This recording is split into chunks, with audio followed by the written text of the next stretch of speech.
Hey guys, how you doing? This is Amandeep AKA Inkquisitive. It honestly started at home. It just begun, from a very early age. I've been always drawing, always into artwork, always producing art, and then it all kicked off when my mom said, "Hey, Aman, why don't you put your work up online?" And I was like, "No, no one's gonna look at my work. What's the point?" And I had this massive paranoia and fear of people laughing at my work, which they still probably do, and I've just got over it. So it started from just a conversation with my mum. I think that's the best way to say it. It began with a conversation. My mum just said, "Well, look, you're producing artwork. Why not go for it?" So I did, and the rest is history. I think my biggest hobby still is cricket. I love cricket with a passion. I actually wanted to become a professional cricketer. And while I was doing art, I was always playing cricket, and I still do. I play for my local team. I actually got a very bad injury on my right hand, which was my drawing hand. I split my webbing on my thumb, so I couldn't draw for a good few months. And this is when I was playing for under 22s at Essex. So I was playing at county level, and I had a massive kind of realization that I really want to do art more than cricket. And though I can still play cricket, if art goes, I feel like that's my talent. Well, not my talent. I feel that's my voice, and I really want to speak about that in more ways than one. So I kind of stepped back a bit from the cricket professionally, well, not professionally, on county level, and I decided to take art as a bit more serious, and I'm really glad I did. But yeah, that would be my biggest hobby. Sports. I'm very athletic and all about running around, and I love that. But cricket is a religion to me. It's a good question. Honestly, I didn't want to ever do it. I finished off my degree and my master's in illustration, and I was just continuously still producing artwork because you know what, it's not easy getting a job in the creative field straight away. And I was searching and searching and searching, and nothing was coming up. But you know what? I never stopped producing artwork. And I found this style that everyone's most common to right now, which is this kind of brown burnt paper with all these flowing inks everywhere. So I feel like that really popped off because I had never seen anything like that before, and I feel like that's one of the reasons why I feel people kind of engage with it, because they've not seen anything like that. And I feel like that's one of the biggest reasons I have, overwhelmingly received the audience I have, because it's different. And I feel like once I started producing work like that, my mom realized that, hey, Aman, you're doing something different. Put it up online, see what happens. And after a lot of thought, I actually did. Nervous, I remember writing that word, inquisitive, which again was formed by my mom because she always poses. She's like my best critic. So one day she was like, "Oh, Aman, why is this, and why is that blue, and why is that green?" And another word for posing questions is to be inquisitive. One of my favorite things to use is inks. So she was like, "Hey, inquisitive," and I was like, "Okay, cool." She gets all credit for that now, so sucks. um, but yeah, so she kind of helped me find that, strength. And even my dad and my sister too, to be honest. But my mom was a big push for that, and she's wonderful. She still is one of my best critics. And so I kind of didn't care about the courage. I mean, I didn't care about the fear, and just found the courage to do things, and it's been the same way since. Um, yeah. You know what? I feel like in my first week putting an art piece up, I reached 100 fans, and I was like, "Wow, I've made it! I am the greatest artist in the world! 100 freaking fans, man! Get in!" I was actually over the moon, honestly, because you know what? When you're just doing something out of passion, you don't really think about the numbers so much. You just think about producing artwork. So I was seeing these numbers ticking, ticking, ticking from 100 to 500,000, 2,000, 10,000, 20,000, 40,000, and it just kept rising and rising. And honestly, I don't think about the numbers so much anymore. But I mean, when I reach a certain milestone, like recently 100,000 on Facebook, and when I hit 100,000 on Instagram too, these things do matter to me, because you know I've always personally had these goals in my mind to actually reach, and when I do, I want to make sure that I remind myself that, hey, you've done this, what's the next one? Um, in terms of actually being consistent with my work more so than reaching the numbers. So it's a blessing, and it took a lot of time. I feel like I've been doing this for 4 to 5 years now, and the first 2 years was very, very, just slowly going up. But recently, now that the 2 years of people understanding who I am, and the people I've worked with, and the shares I'm getting, I feel like it's really, really rapidly going up now. And again, it's very, very special. Yes, 100%. I was so like the complete opposite to me right now. I couldn't even talk about my artwork. I mean, even now I still can't. I don't dictate what I'm producing so much, but I couldn't even send an audio note then, let alone talk about my artwork. And just listening and reading comments from people. I mean, I could only get 2 comments on an Instagram picture or something, but people were like, "Hey, this is cool." Even that was like, "Wow, someone thinks my art was cool." So it was a good feeling, and I feel like even some people were like, "Well, why are you doing this?" And I felt like at first I was very like, "Whoa, take it down. People don't like your work."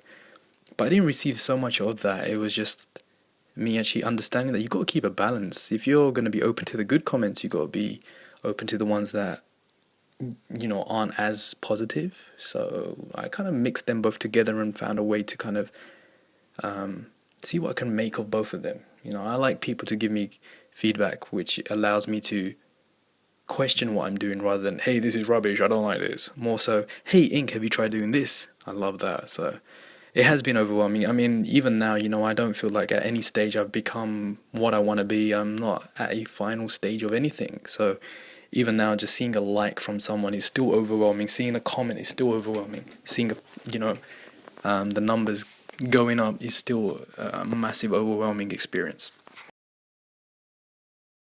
So yeah, exactly as you said, I realized that my work was getting recognized, and I used to work with someone called Mad Tatter Films, who actually is related to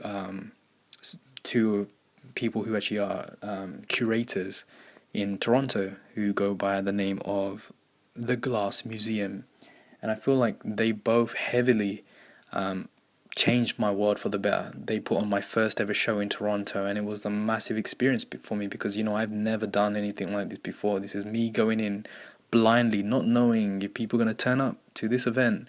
And I showcased my work. I did my exhibition, and I hope for the best. I was blown away at the reception I received, the way people wanted an autograph, and I didn't even have an autograph. Like, what do I sign and how? What do I write? Do you want me to write ink or Aman? So it was a massive experience walking down, going to the mall, as they say, shopping center, and being like, "Yo, you're Ink, right?" I'm like, "What? You know who I am?" So it was a massive, massive experience in so many other ways, in so many different ways.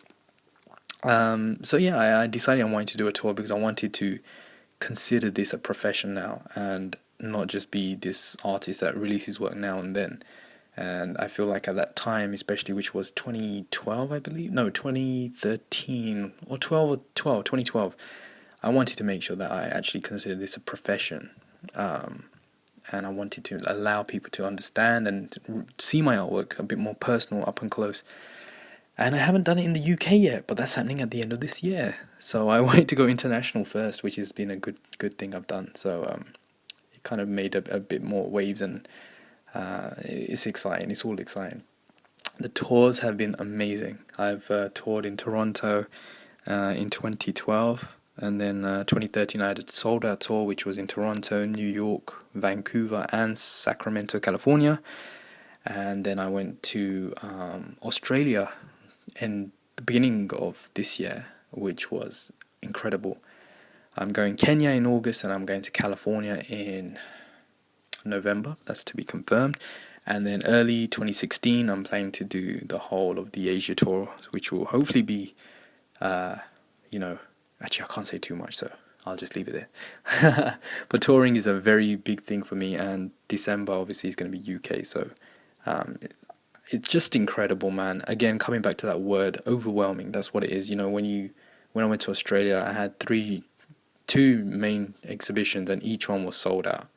The queues outside and the people outside engaging with the work, it's just crazy. Because for me, I produce work in my studio, and when you sit there and you just looking around and seeing that these people have come out to actually want to see your work, you can't explain that feeling. So it's very special.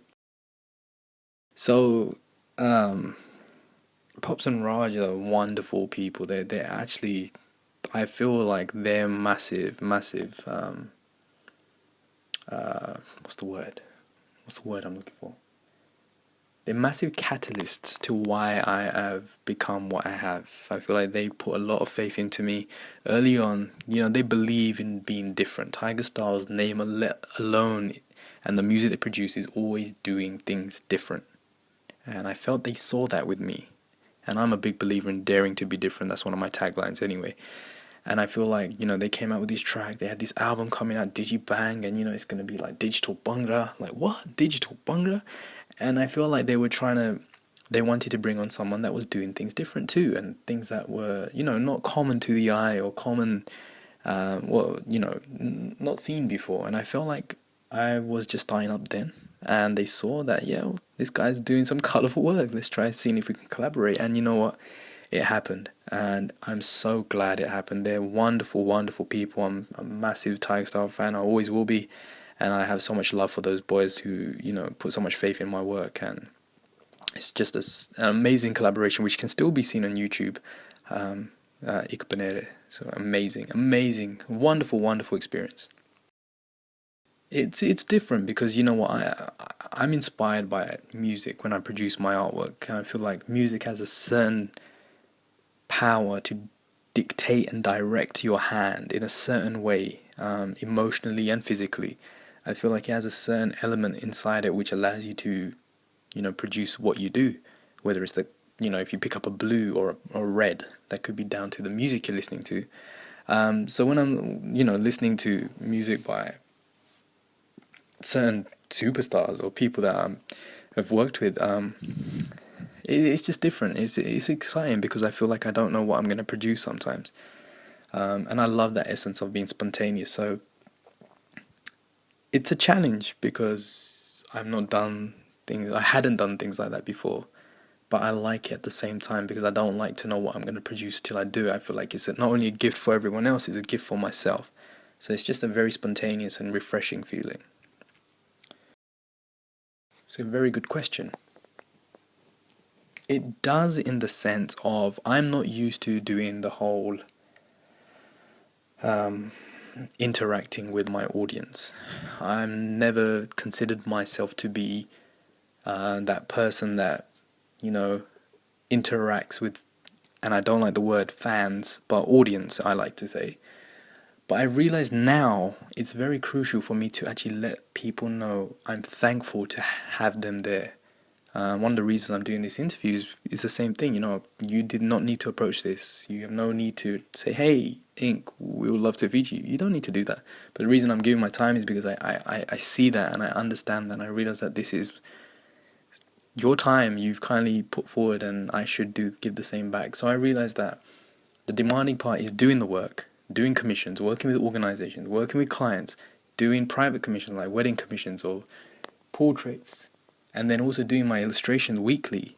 And then on top of that, actually trying to do Q&As and responding to tweets, responding to comments, I think that part becomes a bit demanding, but I wouldn't change it because you know what? I've always wanted to have a hobby / passion, and I've been able to infuse the two together, and I will never change it for the world. So whatever's coming my way, I'm happy for, and I'll take it just as it is. I dreamt of this as a kid, to be touring the world and have my artwork displayed and people knowing of the artwork rather than me. So it's I wouldn't change it. It is demanding, especially when you have like a client calls you and says we have a deadline set for you for tomorrow morning, and it's like 2 a.m. already, and you have only 4 or 5 hours to get this to them. So it does get demanding.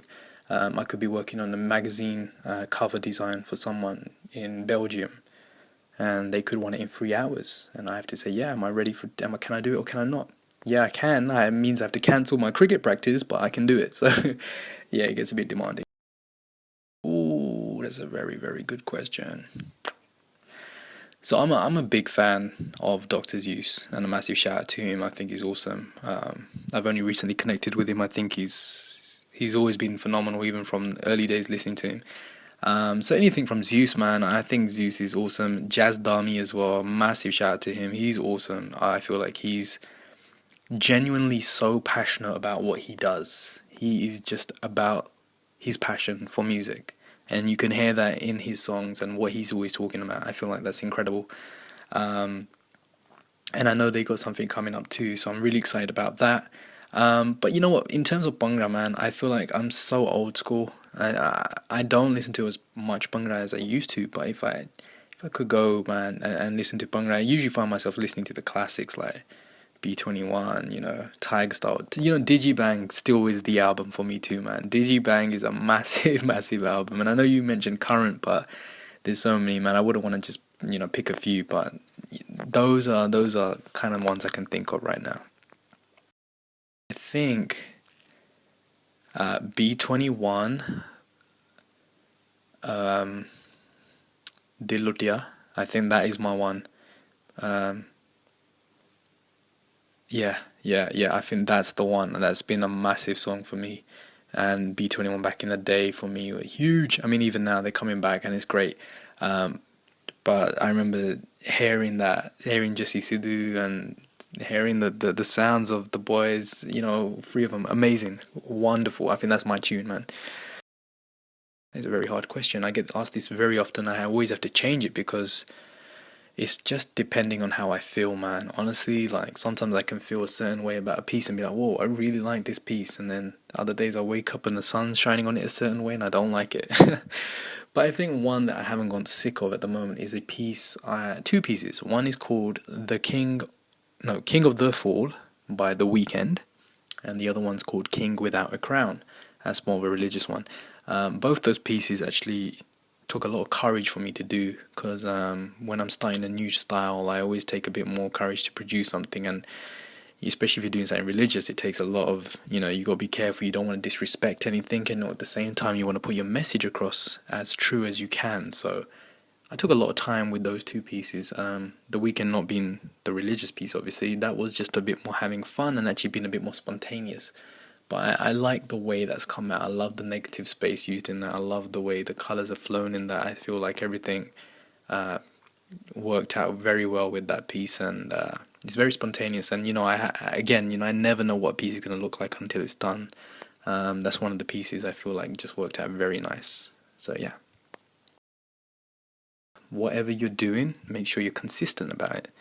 Um, I am very overwhelmed to know I have a refreshing audience. I have a very overwhelming amount of audience. I feel like that's down to,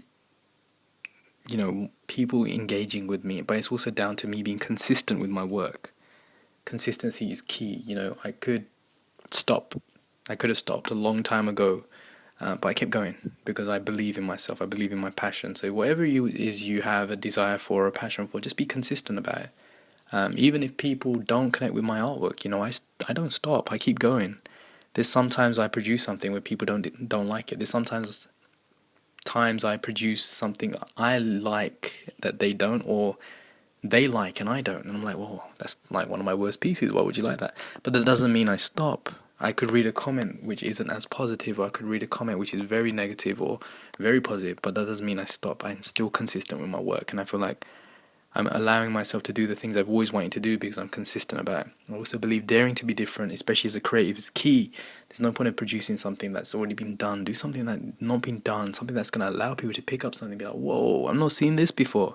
So that's key. And understand that imperfection is beauty. Imperfection is beauty. You don't have to worry about rubbing things out, erasing it. Know that whatever's coming onto that piece of paper is sometimes what's going to be the one that's going to, be truer than true. People appreciate rawness, and I feel like it's one of the reasons why I'm, again, very blessed to have the audience I do.